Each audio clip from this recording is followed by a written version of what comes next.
Hey guys, here's one of your first looks at the new AirPods Pro 3. Now, I've been using the AirPods Pro 2 for a while, and while they were great, Apple has made some meaningful improvements this time around, so let's get into it. So what's new? First, battery life jumps to 8 hours with active noise cancellation. That's up from 6. You get up to 24 hours total with the MagSafe charging case, and just 5 minutes in this case gives you up to an hour of playback. Although these do look very similar to the AirPods Pro 2 at a glance, that the AirPods Pro 3 buds are in fact smaller. They also come with a new extra small ear tip, giving you 5 sizes total for a perfect fit. Plus, Apple has added IP57 dust, sweat, and water resistance for the first time.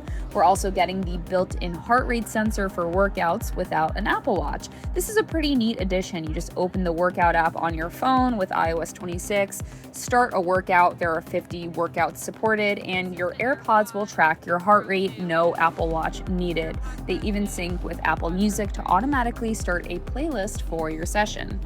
Of course, I also need to mention live translation for real-time conversations between supported languages. That's powered through an iPhone with Apple Intelligence, so actually AirPods Pro 2 and AirPods Pro 4 with ANC will also support live translation, and as long as 2 people are having a conversation with any of these 3 buds, you won't need a phone to play the middleman or have that other half of the conversation.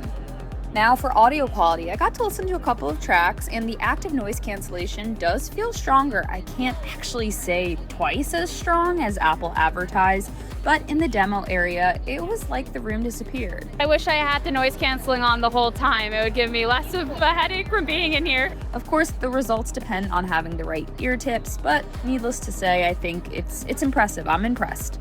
Apple also apparently updated the microphone architecture for better voice isolation on calls, which I will absolutely be testing more over the next few weeks. AirPods Pro 2, the microphone quality has probably been my biggest complaint, so curious to see how much better it is.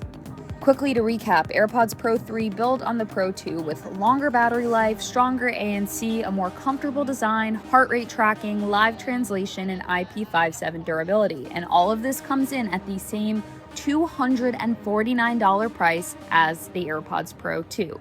If you travel a lot, work out, or just want Apple's best earbuds, I have a feeling these are going to be hard to beat, and I already know Apple is going to be selling quite a lot of these things right here.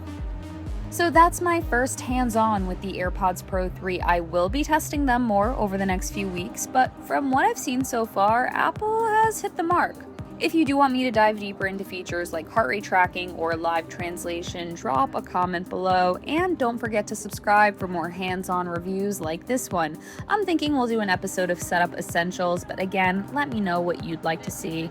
Thanks for watching, guys. Know this was a quick one, but appreciate you making it to the end. I will catch you next time.